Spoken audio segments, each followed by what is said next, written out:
Good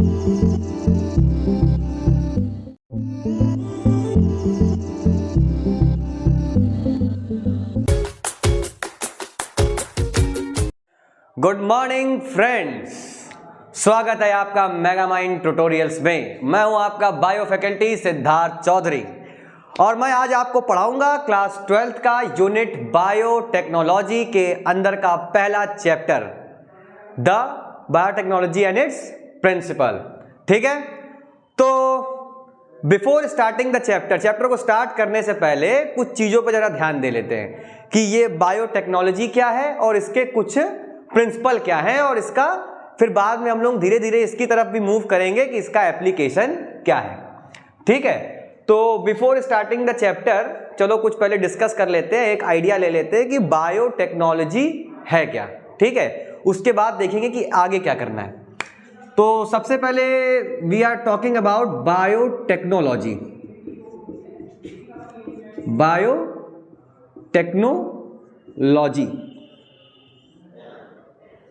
ठीक है। तो अगर बात करें बायोटेक्नोलॉजी की, तो यार देखो ये जो टर्म है ये बायो और टेक्नोलॉजी दो चीजों से मिलके बना हुआ है। ठीक है, फर्स्ट इसमें जो है बायोटेक्नोलॉजी में एक है हमारा बायोलॉजिकल सिस्टम, दूसरा है हमारा टेक्नोलॉजिकल सिस्टम। ठीक है, तो इसमें बायोलॉजिकल सिस्टम का भी यूज कर रहे हैं और टेक्नोलॉजी का भी यूज कर रहे हैं। ठीक है, तो इसका एक मेन जो फंडामेंटल चीज है वो सिर्फ इतना है कि जो बायोलॉजिकल सिस्टम है उसकी इफिशियंसी को या उसके जो प्रोडक्शन लेवल है या जो उसका एफिनिटी है उसको बस केवल बढ़ा दी जाए, है ना।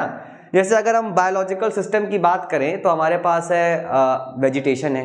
ठीक है, क्योंकि जैसे जैसे हमारे पास लोग हैं उनके खाने के लिए हमें ग्रेन्स डेवलप कराने पड़ते हैं। ठीक है, ग्रेन्स है, राइस है, वीट है, और अगर इवन बात करें तो फ्रूट्स है, बहुत सारी डिफरेंट चीजें हैं। ठीक, तो होता क्या है कि बायोलॉजिकल सिस्टम की अपनी एक लिमिटेशन है भाई। अब ऐसा तो है नहीं कि 12,000 हेक्टेयर की जमीन पर अगर हम 12 जो भी 10-15 कुंटल जो भी गेहूं निकलता है वो बढ़ तो जाएगा नहीं, है ना, वो तो नहीं निकलेगा अगर ब्रीड पुरानी है। तो इसमें हम लोग क्या करेंगे कि अगर कुछ ऐसा एडवांसमेंट कर दें बायोलॉजिकल सिस्टम में, कुछ ऐसे चेंजमेंट कर दें या कुछ ऐसा न्यू टेक्निक उसमें डेवलप करा दें कि जो हमारा पुराना प्रोडक्शन लेवल है वो बढ़ जाए। ठीक, अब ये तो प्रोडक्शन लेवल की बात हो गई। दूसरा अगर बात करें तो अब आप देख रहे हैं कि आजकल की जो लाइफस्टाइल है खाना पीने की वो काफ़ी गड़बड़ है। तो बहुत सारे पेशेंट जो हैं हमारे शुगर के हो जाते हैं, डायबिटीज़ के हो जाते हैं ना, तो उनके लिए अब इतना सारा ह्यूज अमाउंट में इंसुलिन प्रोडक्शन करना तो मुश्किल है। क्योंकि अगर आपको पता हो तो आपकी थोड़ी सी नॉलेज के लिए बता दें कि जो पहले इंसुलिन हुआ करता था उसको हम लोग पिग से निकालते थे। ठीक है, क्योंकि मैमेलियन सिस्टम का था, तो मैमेलियन सिस्टम में उसका पिग को डाइसेक्ट करके उसके फिर पैनक्रियास से और फिर उससे आइसोलेट करना और ये उस टाइप से चीज़ें चलती थी। लेकिन जैसे जैसे पॉपुलेशन बढ़ रही है अब हमेशा तो पिग काट के उसमें से इंसुलिन निकालेंगे नहीं, है ना। तो हम लोगों ने क्या किया, हम लोगों ने यहाँ पे बायोलॉजिकल सिस्टम की इफिशियंसी को बढ़ा दिया है। ठीक है, तो बायोटेक्नोलॉजी जो है अगर इसके एक छोटे से डेफिनेशन की बात करें तो ये होता है it is defined as the use of technique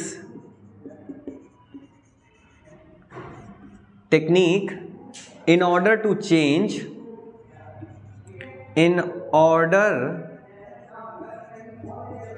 change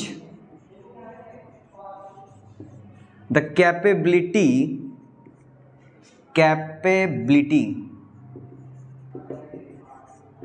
of any living system by introducing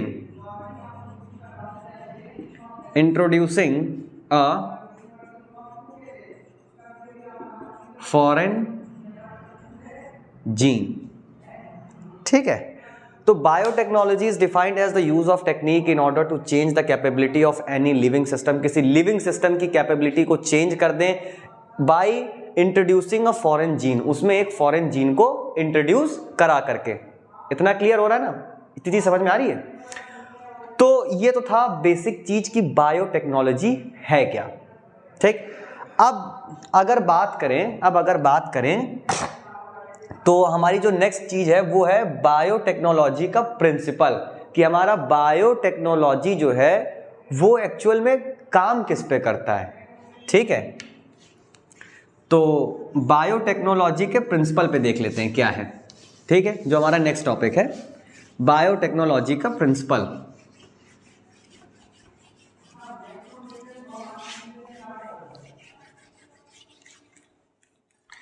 तो बायोटेक्नोलॉजी का प्रिंसिपल ये देखिए,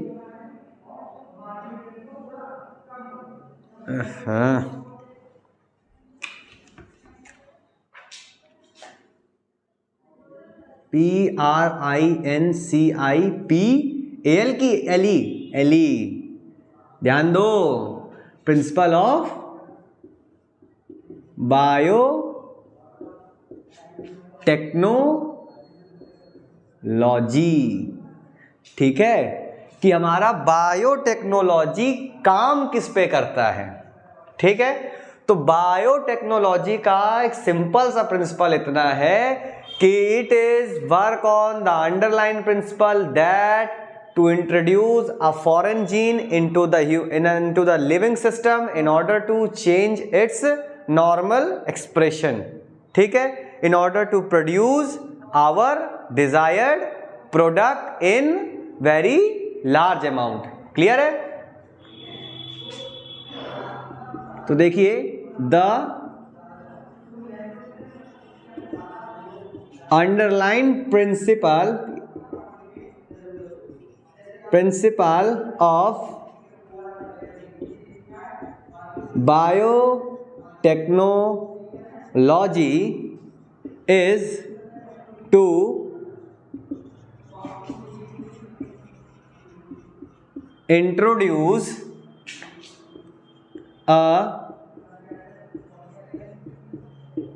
foreign gene into the living organism to change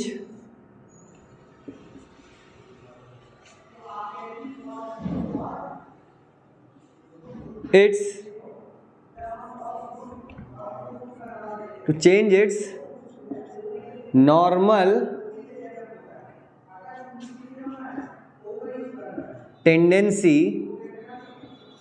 normal tendency and produce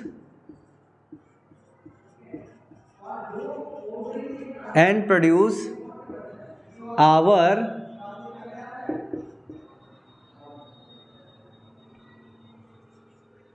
desired product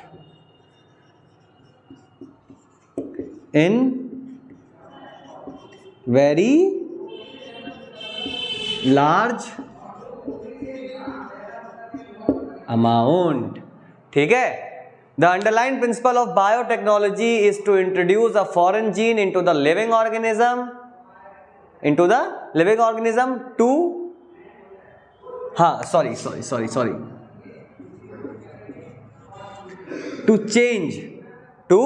change its normal tendency and produce desired product in very large amount। Clear है इतना, कि हम क्या करेंगे, किसी भी लिविंग सिस्टम में एक फॉरेन जीन डाल देंगे और अपने पर्टिकुलर प्रोडक्ट का प्रोडक्शन जो है बढ़ा देंगे। ये तो है बायोटेक्नोलॉजी का अंडरलाइन प्रिंसिपल, इसको नोट कर लीजिए। ठीक है, नोट कर लिया। देन उसके बाद नेक्स्ट चीज आती है प्रोसेस, कि बायोटेक्नोलॉजी में प्रोसेस क्या चलेगी। ठीक है, प्रोसेस इन्वॉल्व इन बायोटेक्नोलॉजी। ठीक है, बायोटेक्नोलॉजी में प्रोसेस क्या चलेगी। तो बेटा बायोटेक्नोलॉजी में प्रोसेस में अभी तक हम लोगों ने अभी देखो दो ही चीज अभी डिस्कस की है, प्रिंसिपल डिस्कस किया है और व्हाट इज बायोटेक्नोलॉजी डिस्कस किया है। तो अभी तक दोनों की प्रिंसिपल और व्हाट इज बायोटेक्नोलॉजी में हम लोगों ने अभी सिंपल से सिर्फ इतनी चीज समझी है, इतनी बात समझी है कि बस कैसे भी करके एक फॉरेन जीन को उठा करके एक लिविंग सिस्टम में डाल दो ताकि अपना जो डिजायर्ड प्रोडक्ट है वो लार्ज अमाउंट में प्रोड्यूस हो। इतनी बात समझ में आ रही है। एक बात ध्यान रखना, ये पूरा का पूरा बायोटेक्नोलॉजी जो चैप्टर है वो सिर्फ इतने पे काम कर रहा है कि हमें किसी भी पर्टिकुलर फॉरेन जीन को उठा करके दूसरे लिविंग सिस्टम में डाल देना है और अपना डिजायर्ड प्रोडक्शन करा देना है। ये सारी स्टोरी इसी के अराउंड घूमेगी, ठीक है। तो अब हम लोग जरा देख लें कि ये होता क्या है। अब एक चीज और ध्यान रखिए कि जब एक जीन जो फॉरेन है, जो मतलब अपने सिस्टम की नहीं है, दूसरे सिस्टम से ला करके दूसरे सिस्टम में डाल रहे हैं और उससे अपना डिजायर्ड प्रोडक्ट निकाल रहे हैं, तो ये जो जीन का इंटरमिक्सिंग है ना, intermixing for the production of our desired product, ये कहलाता है रिकॉम्बिनेंट डीएनए टेक्नोलॉजी, ठीक है। क्योंकि बायोटेक्नोलॉजी के अंदर जो चीज आती है जिससे हमारा ये सारा चीज बन रहा है, प्रोडक्ट बन रहा है, वो कहलाता है recombinant DNA technology. Recombinant DNA technology, और इसको अगर शॉर्ट फॉर्म में बोले तो इसी को बोल देते हैं आरडीटी, ठीक है। या इसको कुछ लोग ये भी बोलते हैं फॉरेन जीन टेक्नोलॉजी,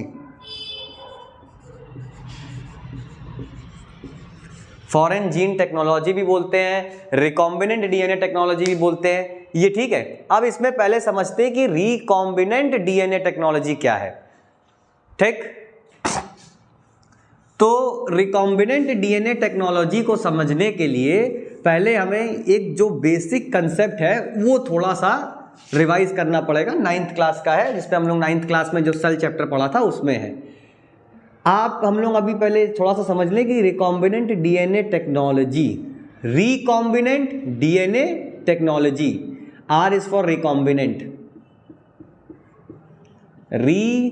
रिकॉम्बिनेंट, और डी इज फॉर डीएनए, और T is for technology, technology.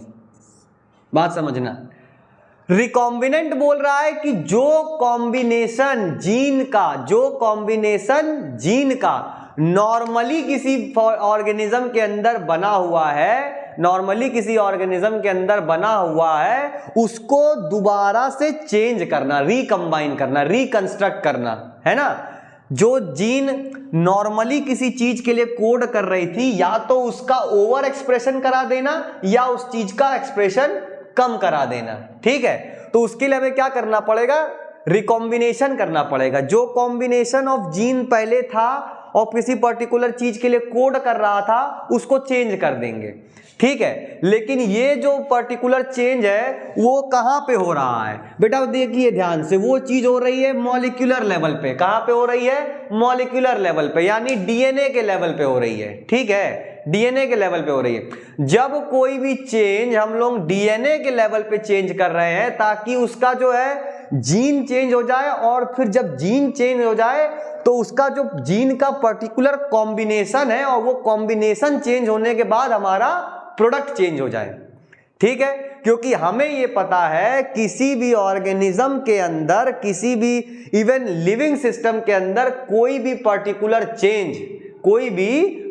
Change, यानी उसके बाल का कलर हो, उसका हाइट हो, लेंथ हो, ब्रेथ हो, बॉडी हो, कुछ भी हो। अगर हम प्लांट की बात करें तो उसमें हाइट, लेंथ, ब्रेथ सब आ जाती है। अगर उसमें हम बात करें ह्यूमन सिस्टम में तो उसके आई कलर का आ जाता है, उसके वॉइस बॉक्स का आ जाता है, उसके हेयर का आ जाता है, उसके स्किन का आ जाता है। हर चीज के लिए एक पर्टिकुलर जीन है, और जीन के अंदर क्या है, डीएनए है, और डीएनए के अंदर पर्टिकुलर कोड है, और उस कोड में अगर हम थोड़ा सा भी चेंज करते हैं तो डीएनए लेवल का चेंज कहां पे आएगा, जीन लेवल में चेंज आएगा, और अल्टीमेटली जब जीनोटाइप चेंज होगा तो उसका जो फिजिकल एक्सपीरियंस है, यानी जो फिजिकल अपीयरेंस है वो भी चेंज होगा, मतलब उसका फिनोटाइप भी चेंज होगा। हमने चेंज कहां पे किया है, डीएनए लेवल पे किया है। कहां पे किया है, डीएनए लेवल पे चेंज करेंगे तो चेंज कहां पे आएगा, जीन में आएगा, और जब जीन में चेंज आएगा तो फिर कहां पे चेंज आएगा, फिजिकल में चेंज आएगा। ठीक है, डीएनए में चेंज किया, फिर जीन में चेंज आया। जीन आप समझ सकते हैं, क्रोमोसोम के लेवल पे भी ले सकते हैं इसको, ये हमारा क्रोमोसोम है। ठीक है, तो इसमें जब हमने डीएनए, फिर अल्टीमेटली जीन में चेंज आया जिसको जीनोटिपिक चेंज बोलते हैं, और फिर वो कहां पे चेंज आ गया, फिजिकल में चेंज आ गया। तो ये तो था कि रिकॉम्बिनेंट डीएनए टेक्नोलॉजी, जब हम दो डिफरेंट सोर्स से डीएनए को लेकर के कंबाइन करेंगे और उससे अपना डिजायर्ड प्रोडक्ट का प्रोडक्शन करेंगे, यही कहलाएगा रिकॉम्बिनेंट डीएनए टेक्नोलॉजी। तो बेटा जरा रिकॉम्बिनेंट डीएनए टेक्नोलॉजी की डेफिनेशन लिख लीजिए बहुत प्यार से, फिर धीरे से आगे बढ़ेंगे।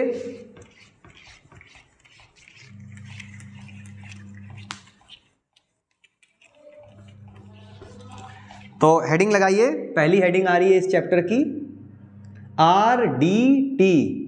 ठीक है, तो ये है, it is the process of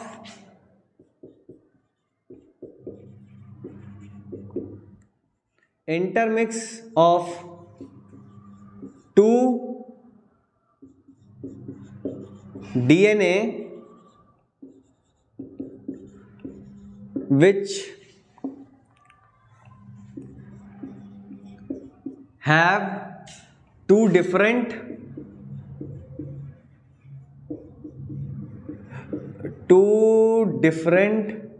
origin. It is the process of intermix of two DNA which have two different origin in order to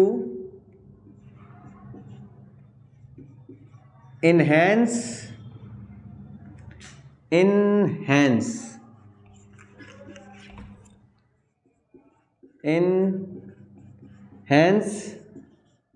the production of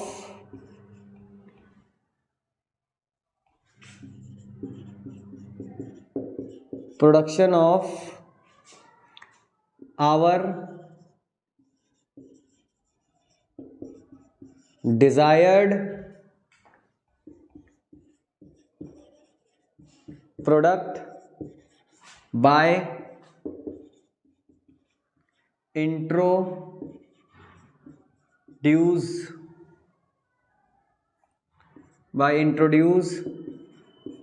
into a living system. ठीक है, हमने दो डिफरेंट, ये हमारा एक DNA का segment है।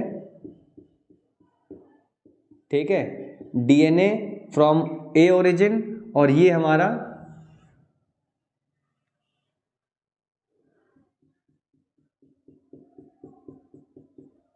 DNA from B origin है। ए और बी ओरिजिन को मिला करके हमारा एक डीएनए बन गया। ठीक है, अब ये हमारा डीएनए कहलाएगा recombinant DNA, RD, recombinant DNA. अब इसको उठा करके हम किसी माइक्रोबियल सेल में डाल देंगे, बैक्टीरिया में।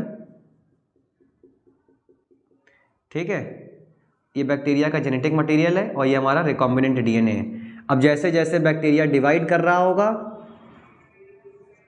वैसे वैसे उसके साथ हमारा जीन भी डिवाइड करेगा, और जब जीन पड़ी है तो जो उसका फिजिकल प्रोडक्शन होगा या एक्सप्रेशन होगा वो अपना दिखाएगा। तो ये तो है RDT, it is the process of intermix of two DNA which have two different origin. ठीक है, टू डिफरेंट ओरिजिन, ठीक, to enhance the production of our desired product by introduce into the living system. ठीक है, लेते हैं ताकि उसको introduce कराते हैं लिविंग सिस्टम में, ताकि हमारा जो डिजायर्ड प्रोडक्ट का प्रोडक्शन है वो बढ़ जाए। ठीक, ये तो था आरडीटी, ये तो था आरडीटी। ठीक है, रिकॉम्बिनेंट डीएनए टेक्नोलॉजी, ये तो था रिकॉम्बिनेंट डीएनए टेक्नोलॉजी, आरडीटी। अब अगली चीज आती है, नेक्स्ट हेडिंग लगाइए, रिकॉम्बिनेंट डीएनए। रिकॉम्बिनेंट डीएनए, ये कुछ बेटा ये इंपॉर्टेंट टर्म्स हैं जो आपको पता होने चाहिए। अगर पता नहीं होगा तो फिर आपको आरडीटी, रिकॉम्बिनेंट डीएनए टेक्नोलॉजी और बायोटेक्नोलॉजी समझ में नहीं आएगी। इसीलिए धीरे धीरे करके हम लोग आगे बढ़ रहे हैं। ठीक, तो अभी हम लोगों ने पढ़ा आरडीटी के बारे में, अब पढ़ेंगे आरडी के बारे में। ठीक है, आरडी, आरडी को बोलते हैं रिकॉम्बिनेंट, रिकॉम्बिनेंट डीएनए। ठीक है, रिकॉम्बिनेंट डीएनए का मतलब क्या होता है? The DNA which is formed by joining the two DNA segment of different origin. It is the DNA segment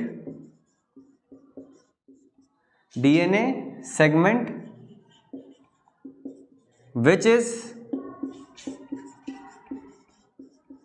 formed by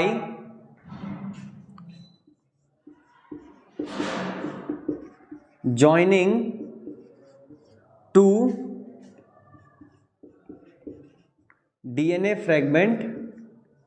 two DNA fragment of different origin. ठीक है, it is the DNA segment which is formed by the joining two DNA fragment of different origin. ठीक, दो different origin, ये DNA A, ठीक है, DNA है A origin का, और ये DNA है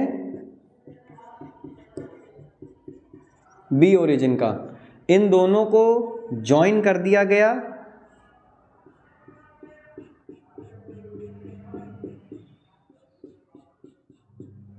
ठीक है, ये DNA A है, ये DNA A का फ्रेगमेंट है ऑफ, सॉरी DNA A नहीं, DNA ऑफ A ओरिजिन, और ये DNA ऑफ B ओरिजिन।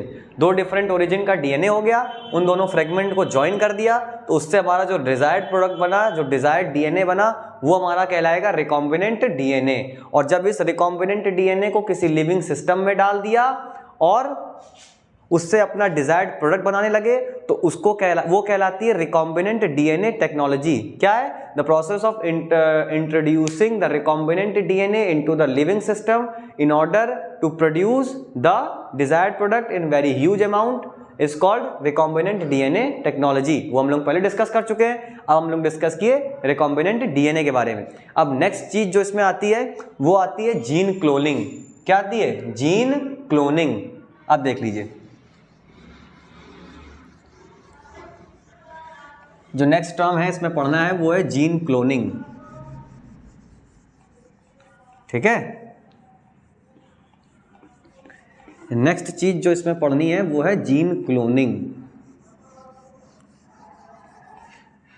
तो जीन क्लोनिंग में है gene cloning.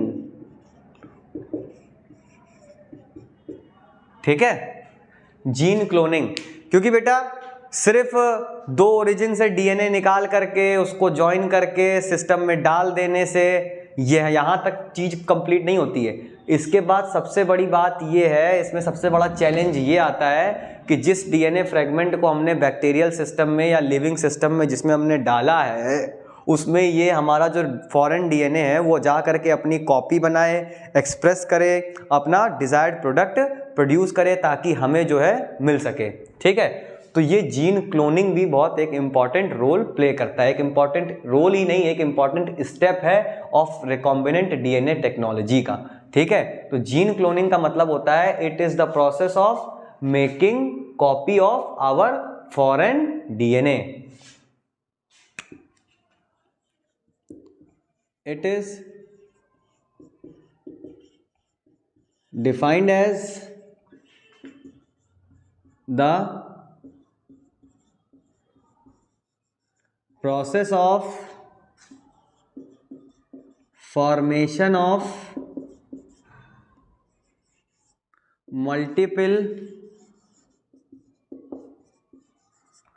multiple copy of foreign DNA, ठीक है, in order to produce the desired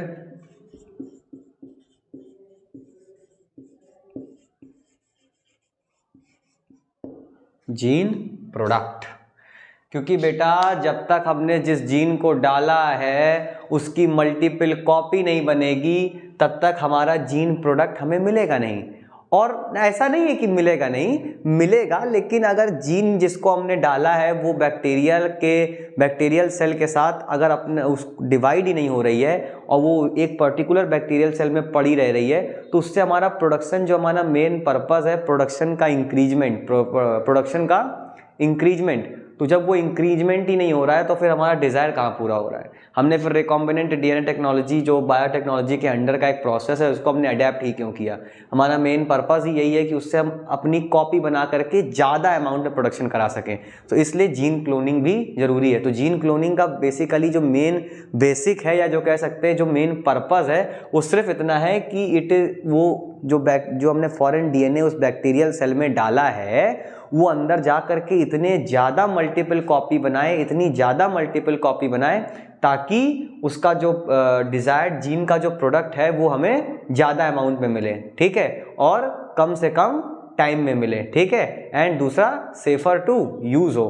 तो ये सारी चीज़ों को ध्यान में रखते हुए जीन क्लोनिंग जो है एक इम्पॉर्टेंट रोल और एक इम्पॉर्टेंट स्टेप प्रोड्यूस करता है, ठीक है। नाउ अब अगला चीज़ पहुँचते हैं, steps involve in recombinant DNA technology. ये इंपॉर्टेंट टॉपिक है बेटा, इसको अपने कॉपी में जरूर नोट कीजिएगा, ठीक है। और आपको इसमें कोई भी डेफिनेशन जो है समझ में नहीं आई या मतलब ठीक से क्लियर नहीं हो पाई तो आप हमें नीचे हमारी इसी कमेंट बॉक्स में कमेंट डाल करके पूछ भी सकते हैं, हम लोग आपको इंडिविजुअली बता देंगे, ठीक है। तो अभी हम लोग जिस नेक्स्ट टॉपिक के बारे में जिसके बारे में पढ़ने जा रहे हैं प्रिंसिपल ऑफ बायोटेक्नोलॉजी के चैप्टर के अंदर, उसमें हमारा जो नेक्स्ट टॉपिक है वो है steps involve in recombinant DNA technology, ठीक है। रिकॉम्बिनेंट डीएनए टेक्नोलॉजी में जो स्टेप्स इन्वॉल्व होते हैं वो कौन कौन से हैं उसके बारे में हम लोग देखेंगे अभी, ठीक है। तो चलिए देखते हैं steps involve in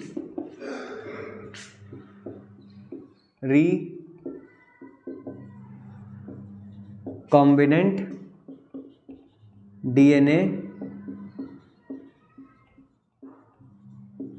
technology. Steps involve in recombinant DNA technology, ठीक है। क्या क्या स्टेप्स इन्वॉल्व होते हैं, ठीक। तो पहला तो ये है कि आइडेंटिफिकेशन ऑफ डिजायर्ड जीन या फॉरेन जीन। पहले हमें उस जीन को आइडेंटिफाई करना पड़ेगा जिसका हमें प्रोडक्शन बढ़ाना है। तो पहला क्या है,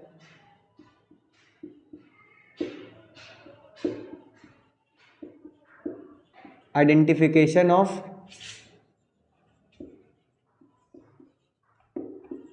डिजायर्ड जीन बोल लो,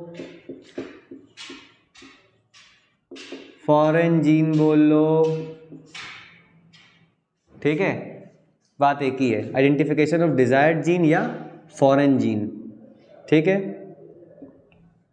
तो पहले हमें जिस जीन का प्रोडक्शन बढ़ाना है उसको आइडेंटिफाई करना पड़ेगा। सेकंड, आइसोलेट, सेकंड आइसोलेट करेंगे,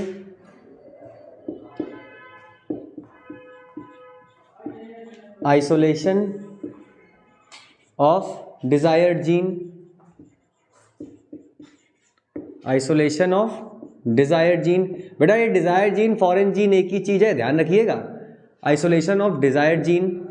अब जो हमारा डिजायर्ड जीन है जिसका हमें प्रोडक्शन बढ़ाना है उसको आइडेंटिफाई करने के बाद आइसोलेट करेंगे, आइसोलेशन हो गया। Then selection of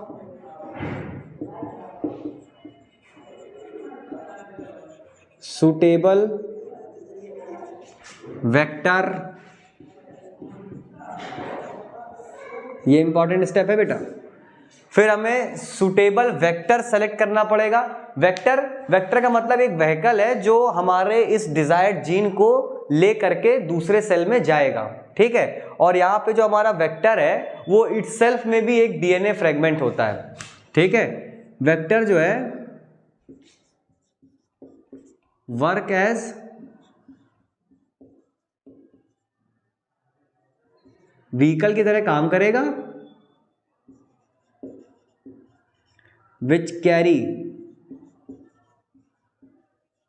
our DNA DNA fragment,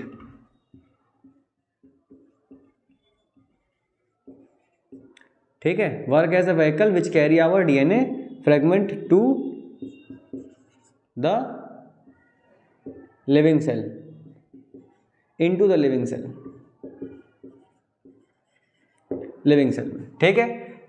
vector का सिलेक्शन हो गया, जीन का आइसोलेशन हो गया, ठीक। नाउ उसके बाद क्या करेंगे, introduction of gene into the vector, ठीक।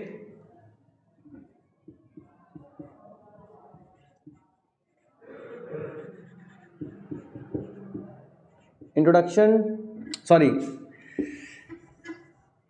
Insertion, not introduction, insertion,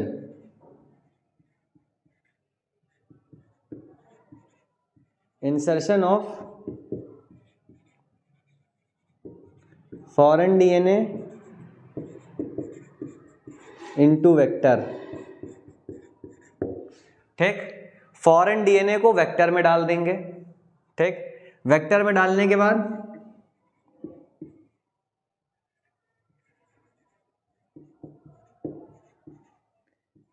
selection of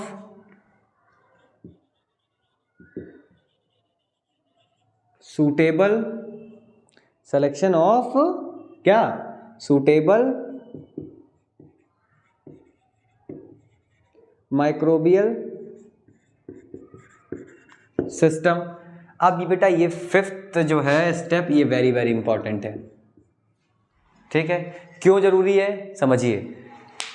अब हमारा जो वेक्टर जिसके पास हमारा फॉरेन डीएनए है, वो फॉरेन डीएनए किस ओरिजिन का है ये पहले चेक करना पड़ेगा। ह्यूमन ओरिजिन का है या प्लांट ओरिजिन का है। अब इसके बाद फिर दूसरी चीज़ आती है यूकैरियोटिक ओरिजिन का है कि प्रोकैरियोटिक ओरिजिन का है, क्योंकि ये सारे फैक्टर बहुत इंपॉर्टेंट हैं। आपको पता होगा जो हमारा प्रोकैरियोटिक डीएनए होता है उसमें क्या बोलते हैं, इंट्रॉन्स नहीं होते हैं। इंट्रॉन्स यानी नॉन कोडिंग सीक्वेंसेस नहीं होते हैं, ठीक है। और उनमें पोस्ट ट्रांसलेशनल मॉडिफिकेशन और पोस्ट ट्रांसक्रिप्शनल मॉडिफिकेशन की ज़रूरत नहीं पड़ती है। लेकिन वहीं दूसरी तरफ जो यूकैरियोटिक ओरिजिन के डीएनए होते हैं उसमें इंट्रॉन्स होते हैं, उनमें पोस्ट ट्रांसक्रिप्शनल और पोस्ट ट्रांसलेशनल मॉडिफिकेशन की ज़रूरत होती है। तो हमें किसी ऐसे माइक्रोबियल सिस्टम की ज़रूरत पड़ेगी जो यूकैरियोटिक ओरिजिन का हो, तो ताकि जो हमारा यूकैरियोटिक ओरिजिन का अगर माइक्रोब होगा तभी वो हमारे यूकैरियोटिक ओरिजिन की जो जीन है उसको अपने अंदर मल्टीप्लाई या कॉपी करा पाएगा। सपोज दैट अगर प्रोकैरियोटिक ओरिजिन का है तो कोई दिक्कत नहीं, लेकिन अगर यूकैरियोटिक का है तो दिक्कत होगी। इसीलिए सुटेबल माइक्रोबियल सिस्टम का सिलेक्शन होता है। देन इसमें डाल देने के बाद नेक्स्ट आता है सिलेक्शन ऑफ रिकॉम्बिनेंट सेल।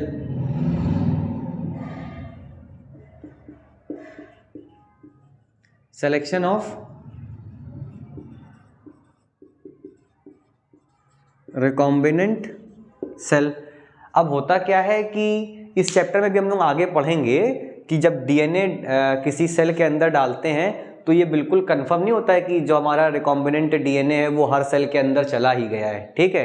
कुछ सेल्स के अंदर जाता है और कुछ सेल्स के अंदर नहीं जाता है। तो जब हम लोग एक बार इंट्रोड्यूस करा दिया डीएनए माइक्रोबियल सिस्टम में, तो उसके बाद हमारा अगला स्टेप होता है स्क्रीनिंग का या सिलेक्शन का। तो हम लोग उसमें सिर्फ यही चीज़ सेलेक्ट करते हैं कि हमारे कौन कौन से सेल्स हैं जिन्होंने हमारे इस फॉरेन डीएनए को अपने अंदर ले लिया है। जिन्होंने ले लिया है उन सेल्स को अलग कर देते हैं और उनको नए ग्रोथ मीडियम में डाल देते हैं ताकि वो सेल हमारे फॉरेन डीएनए के साथ डिवाइड होते रहें। और जिन सेल्स के पास नहीं गया है उनको दोबारा से ट्रीट करते हैं ताकि उनके अंदर हमारा रिकॉम्बिनेंट डीएनए चला जाए, ठीक है। उसके बाद सिलेक्शन ऑफ रिकॉम्बिनेंट सेल हो जाता है एंड देन सातवां स्टेप जो आता है वो आता है क्लोनिंग का।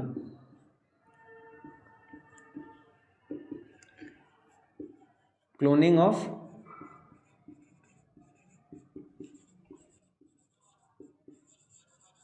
रिकॉम्बिनेंट सेल, ठीक है। जो हमने रिकॉम्बिनेंट सेल आइसोलेट किया है, रिकॉम्बिनेंट सेल का बेटा मतलब वो होता है ऐसा सेल जिसके पास हमारा डीएनए यानी हमारा जो फॉरेन डीएनए है वो है। और वो क्या होता है फिर उसकी मल्टीपल कॉपी बनवाते हैं यानी उसको ग्रोथ करवाते हैं, क्लोनिंग कराते हैं उसकी, यानी मल्टीपल कॉपीज बनवाते हैं, ठीक। इतना सब कुछ जो है प्रोसेस में चलता है। तो ये 1 2 3 4 5 6 7 स्टेप जो है ये रिकॉम्बिनेंट डीएनए टेक्नोलॉजी के 7 इंपॉर्टेंट स्टेप है। एक एक करके एक बार फिर से क्विक रिव्यू ले लेते हैं। आइडेंटिफिकेशन ऑफ डिजायर्ड जीन या फॉरेन जीन, जिस जीन को हमें मल्टीपल कॉपी बनानी है उस जीन को आइसोलेट कर लेंगे। फिर आइसोलेशन ऑफ डिजायर्ड जीन, उसके पहले आइडेंटिफिकेशन कर लिया फिर आइसोलेट कर लेंगे। देन उसके बाद selection of suitable vector, suitable vector का सिलेक्शन करेंगे ताकि वेक्टर मीन्स ऐसा डीएनए फ्रेगमेंट, क्या, हाँ ऐसा डीएनए फ्रेगमेंट जो हमारे फॉरेन डीएनए को अपने साथ दूसरे बैक्टीरियल सिस्टम में या माइक्रोबियल सिस्टम में या दूसरे भी सेलुलर सिस्टम में लेकर जा सके, ठीक। उसमें वो वेक्टर सिलेक्शन हो गया। वेक्टर सिलेक्शन के बाद हमें क्या करना है, insertion of foreign DNA into vector. फिर हम लोग क्या करेंगे, जो हमारा फॉरेन डीएनए है और जो हमारा वेक्टर है उन दोनों को एक साथ ले आएंगे, ठीक। देन उसके बाद selection of suitable microbial system वो कर लेंगे। देन हमारा वेक्टर को माइक्रोबियल सिस्टम में डाल देंगे।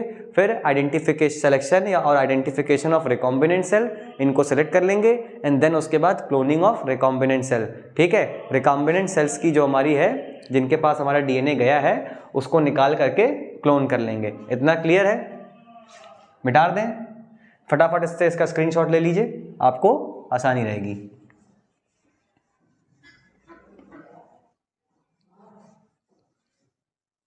ठीक है बेटा, तो ये तो था steps of recombinant DNA technology. बेटा ये जो है बोर्ड पॉइंट ऑफ व्यू से और नीट के पॉइंट ऑफ व्यू से दोनों से ही बहुत इंपॉर्टेंट टॉपिक चल रहा है। ये ऐसा चैप्टर है जो आपको दोनों ही एग्जाम्स के लिए बहुत अच्छा है, इजी है और स्कोरिंग है। मतलब इसमें ज़्यादा आपको याद नहीं करना है, ज़्यादा दिमाग नहीं लगाना है, बहुत छोटी छोटी टर्मिनोलॉजीज़ हैं उनको याद रखना है, उनका मतलब दिमाग में रखना है और आराम से इसके एक एक क्वेश्चन होते चले जाएंगे। ये steps involve in recombinant DNA technology बेटा बोर्ड वाले बच्चे जो इस वीडियो को देख रहे हैं उसको एकदम इम्पॉर्टेंट में डाल लें। ये क्वेश्चन इस साल के पेपर में आ रहा है, बहुत इंपॉर्टेंट क्वेश्चन है, बहुत ही ज़्यादा इंपॉर्टेंट क्वेश्चन है आपका। देन अब हम लोग जो 7 स्टेप हम लोगों ने यहाँ डिस्कस किए थे, identification, isolation, selection of vector, insertion of foreign DNA into vector, then insertion of vector into the cells and selection of cell, फिर देन कॉपिंग ऑफ सेल। ये जो 7 स्टेप हम लोगों ने किया है, अब उन स्टेप्स को एक एक करके समझने का प्रयास करेंगे, ठीक है। सबसे पहले हम लोगों ने क्या करना है, आइडेंटिफिकेशन ऑफ फॉरेन डीएनए।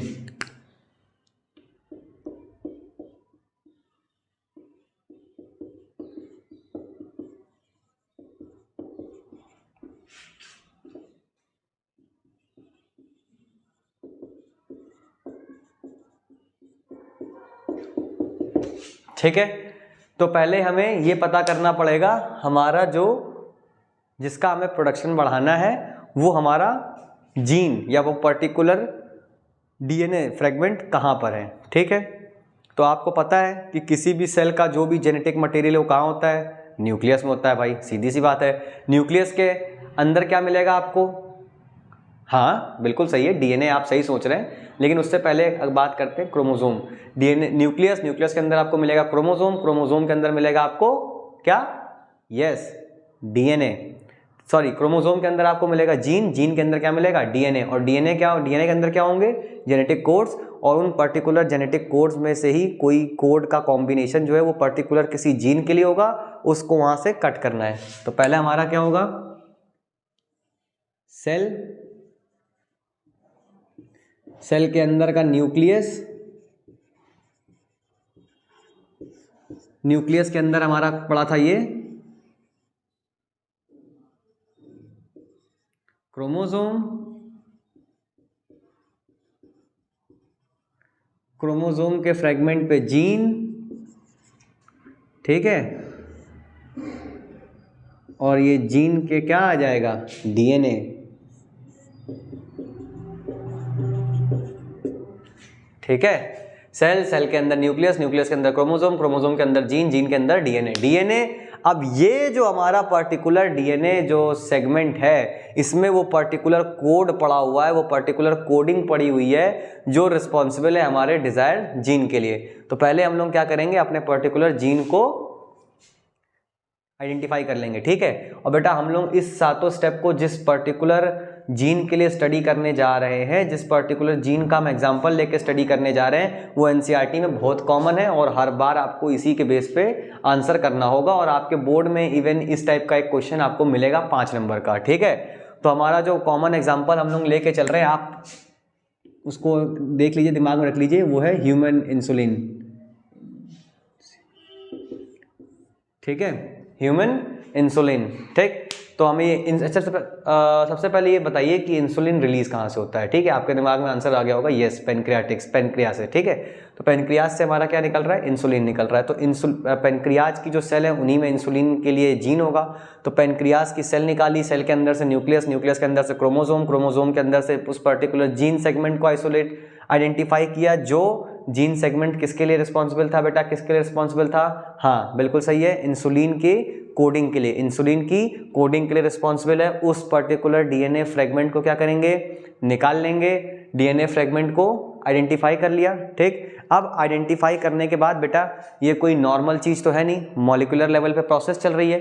तो मॉलिक्यूलर लेवल पे चलने वाली प्रोसेस के लिए जब हमने एक बार किसी डीएनए फ्रेगमेंट का आइडेंटिफिकेशन कर लिया, तो अब हमें उसको काटने के लिए सीजर चाहिए, ठीक है।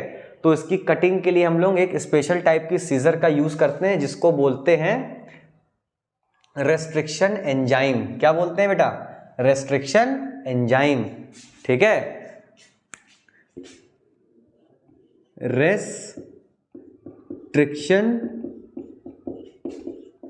एंजाइम, ठीक है, रेस्ट्रिक्शन एंजाइम। बात समझिएगा बेटा, restriction enzyme is a molecular scissor. सबसे पहले एक बात ध्यान रखिए, मॉलिक्यूलर सीजर है ये, मॉलिक्यूलर सीजर है ये, ठीक है, मॉलिक्यूलर लेवल की सीजर है। इससे हम किसी भी डीएनए फ्रेगमेंट को काट सकते हैं, पहली बात। दूसरा, इसको डिस्कवर करने वाले हर्बर्ट बोयर हैं, हर्बर्ट बोयर और स्टेनले कोहेन, इसको डिस्कवर किया था हर्बर्ट बोयर और स्टेनले कोहेन ने, ठीक है। और जिससे निकाला था उसका नाम है साल्मोनेला टाइफिन्यूरियम, ठीक है, साल्मोनेला टाइफिन्यूरियम, ठीक है। बैक्टीरिया से इसको निकालना था, निकाला था इन्होंने, ठीक है। तो ये इन्होंने इसका यूज किया था, इसको बोलते हैं मॉलिक्यूलर सीजर। और इसको सबसे पहले किसने निकाला था, हर्बर्ट बोयर और स्टेनले कोहेन ने। किससे निकाला था, यस साल्मोनेला टाइफिन्यूरियम से निकाला था। दूसरी सबसे बड़ी बात, ये 2 टाइप के होते हैं, ठीक है, रेस्ट्रिक्शन एंजाइम, एक्सोन्यूक्लियस और एंडोन्यूक्लियस।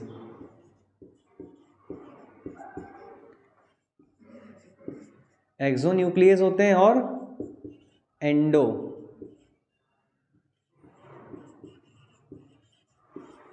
एंडोन्यूक्लियस होते हैं, ठीक है।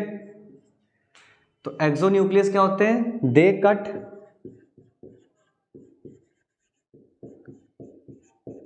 डीएनए फ्रेगमेंट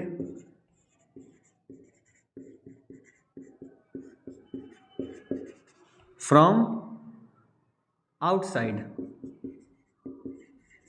ठीक, और दे कट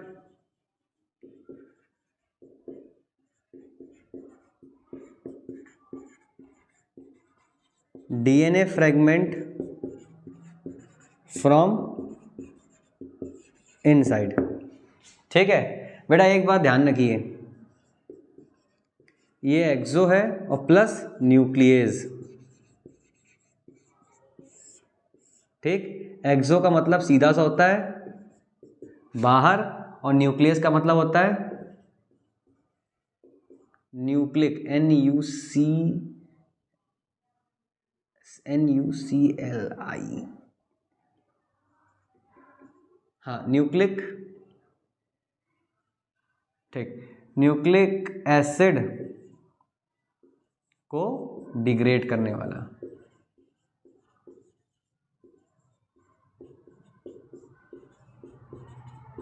ठीक है। एक्सो का मतलब बाहर और न्यूक्लियस का मतलब न्यूक्लिक एसिड को डिग्रेड करने वाला, ठीक है। तो ये था रेस्ट्रिक्शन एंजाइम के बारे में, which is called as molecular scissor. इसको हर्बर्ट बोयर, स्टेनले कोहेन ने किया था, साल्मोनेला टाइफिन्यूरियम से निकाला था। ये दो टाइप के होते हैं, एक्सोन्यूक्लियस होते हैं जो डीएनए को बाहर से काट सकते हैं, और एक होते हैं एंडोन्यूक्लियस जो डीएनए को बीच से काटते हैं, ठीक है। ये देखिए, अगर कोई एक्सोन्यूक्लियस एंजाइम होगा तो वो डीएनए को यहाँ से या यहाँ से काटेगा। अगर कोई एंजाइम एंडोन्यूक्लियस है तो वो डीएनए फ्रेगमेंट को कहीं से भी काट सकता है, बीच में से, यहाँ से भी काट देगा, यहाँ से भी काट देगा, यहाँ से भी काट सकता है, ठीक है। लेकिन एक्सोन्यूक्लियस के लिए एक लिमिटेशन है कि वो सिर्फ यहाँ से काटेगा, ठीक। देन उसके बाद क्या आता है? आइडेंटिफिकेशन हो गया, ठीक, आइसोलेशन हो गया। आइसोलेशन के लिए हमने रेस्ट्रिक्शन एंजाइम का यूज़ किया था, ठीक है। और हाँ बेटा, एक बात बहुत इंपॉर्टेंट है, उस चीज़ का ध्यान रखिएगा, वेक्टर जो हमारा व्हीकल है, जो हमारा वेक्टर मॉलिक्यूल है, उसको और हमारा जो फॉरेन डीएनए फ्रेगमेंट है, इन दोनों को सेम रेस्ट्रिक्शन एंजाइम से हमें डिग्रेड करना है। किससे डिग्रेड करना है? सेम रेस्ट्रिक्शन एंजाइम से, ठीक है। इस बात को बस ये याद रखिए कि सेम रेस्ट्रिक्शन एंजाइम से डिग्रेड करना है। क्यों डिग्रेड करना है, इसका रीजन आपको हम नेक्स्ट वीडियो में देंगे, ठीक है। तो अभी हमारा क्या है कि उसको सेम एंजाइम से डिग्रेड करना है, ठीक। तो ये हमारा डीएनए फ्रेगमेंट था, ठीक है, और ये हमारा वेक्टर मॉलिक्यूल था, ठीक है। डाइजेशन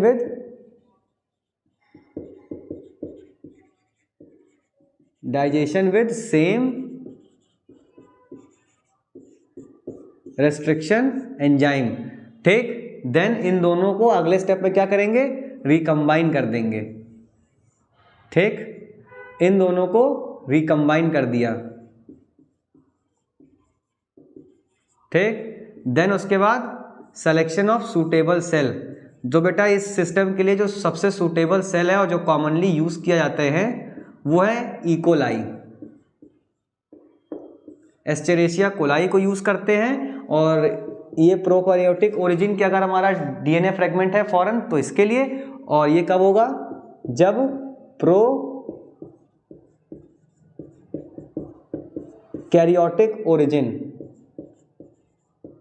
प्रोकैरियोटिक ओरिजिन का है। और ईस्ट सेल,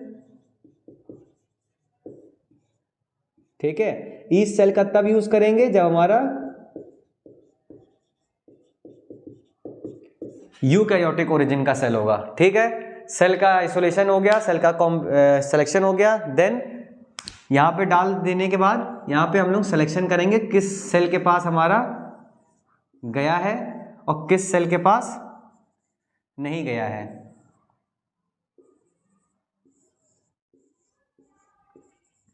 तो यहाँ पे आप देख रहे हैं इस सेल के पास और इस सेल के पास हमारा डीएनए नहीं गया है, इस सेल के पास गया है और इस सेल के पास गया है। तो इन दोनों को आइसोलेट कर लेंगे और फर्दर प्रोडक्शन के लिए भेज देंगे। ठीक है, इससे इनकी क्या होगी, मल्टीपल कॉपी बन जाएगी और फिर हमारा डिजायर्ड प्रोडक्ट हमको मिल जाएगा। क्या मिल जाएगा,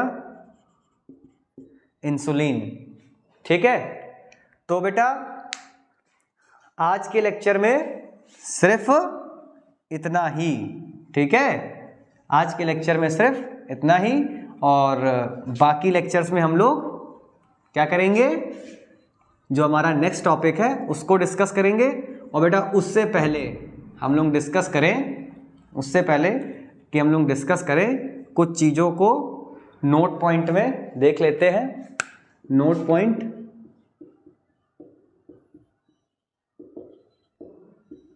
पॉइंट देख लीजिए। इकोलाई का यूज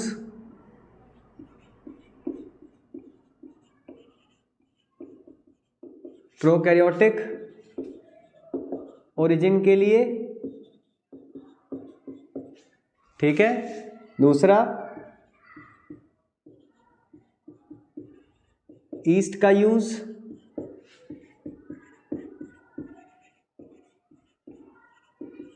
यूकैरियोटिक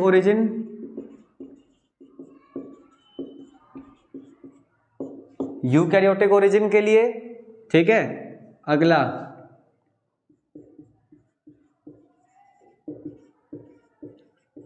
फॉरेन डीएनए और वेक्टर दोनों को एक टाइप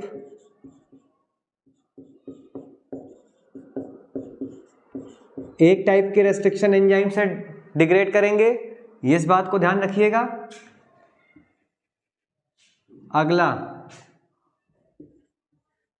रेस्ट्रिक्शन एंजाइम दो टाइप के होते हैं, एक्सो और एंडोन्यूक्लियस। ठीक है,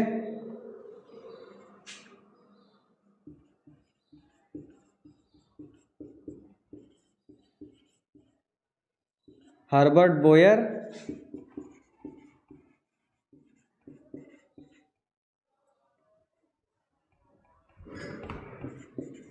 और स्टेनले कोहेन ने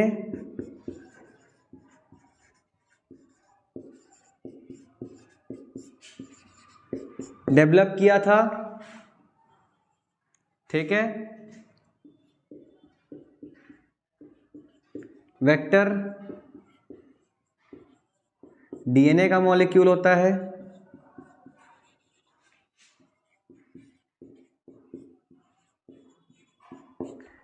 ठीक है,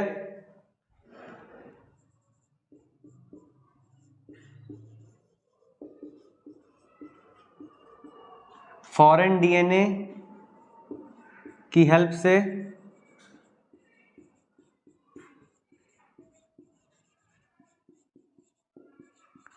प्रोडक्शन को रिकॉम्बिनेंट डीएनए टेक्नोलॉजी बोलते हैं। ये कुछ पॉइंट है वेरी इंपॉर्टेंट, इसको याद रखिएगा। ठीक है, इकोलाई का यूज प्रोकैरियोटिक ओरिजिन के लिए करते हैं, मतलब अगर हमारा कोई फॉरेन डीएनए जो प्रोकैरियोटिक ओरिजिन का है तो उसके लिए किसका यूज करेंगे, इकोलाई का। अगर हमारा फॉरेन जीन जो है वो यूकैरियोटिक ओरिजिन का है तो किसका यूज करेंगे, ईस्ट का। फॉरेन डीएनए और वेक्टर को किससे डिग्रेड करेंगे, एक टाइप के रेस्ट्रिक्शन एंजाइम से। रेस्ट्रिक्शन एंजाइम कितने टाइप के होते हैं, दो टाइप के होते हैं, एक्सोन्यूक्लियस होता है और कैसा होता है, एंडोन्यूक्लियस होता है। दूसरा हर्बर्ट बोयर स्टेनले कोहेन ने डेवलप किया था, क्लियर है। वेक्टर क्या है, डीएनए का मॉलिक्यूल होता है, ये भी क्लियर है। फॉरेन डीएनए की हेल्प से प्रोडक्शन को क्या कहते हैं, आरडीटी कहते हैं। ये था अब तक का पूरा लेक्चर, एक शॉट में क्लियर हो गया। अब देन इस लेक्चर को धीरे धीरे खत्म करने से पहले कुछ जो अभी तक हम लोगों ने आज पढ़ा उसका एक छोटा सा क्वेश्चन आर में रिव्यू ले लेते हैं। ठीक है, तो चलिए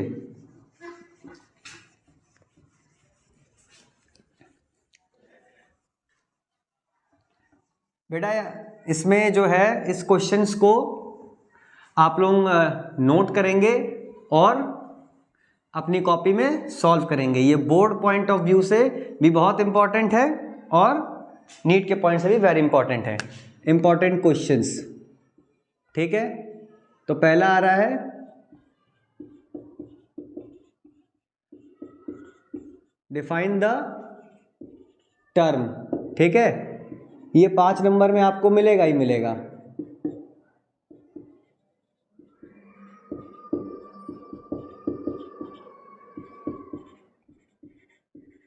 रेस्ट्रिक्शन एंजाइम क्या होता है, आरडीटी क्या होता है, जीन क्लोनिंग क्या है, सेकंड क्वेश्चन क्या है, what is the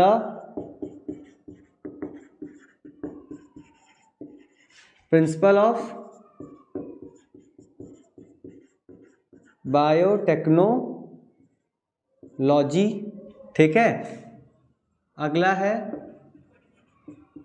what is the steps of recombinant DNA technology with diagram, ठीक है बेटा। ये आपके लिए कुछ इंपॉर्टेंट क्वेश्चंस हैं बोर्ड पॉइंट ऑफ व्यू से, बहुत बहुत इंपॉर्टेंट है। इनके आप प्रैक्टिस कीजिए और अच्छे नंबरों को स्कोर कीजिए। तब तक के लिए अपना वीडियो यही खत्म करते हैं। नमस्कार।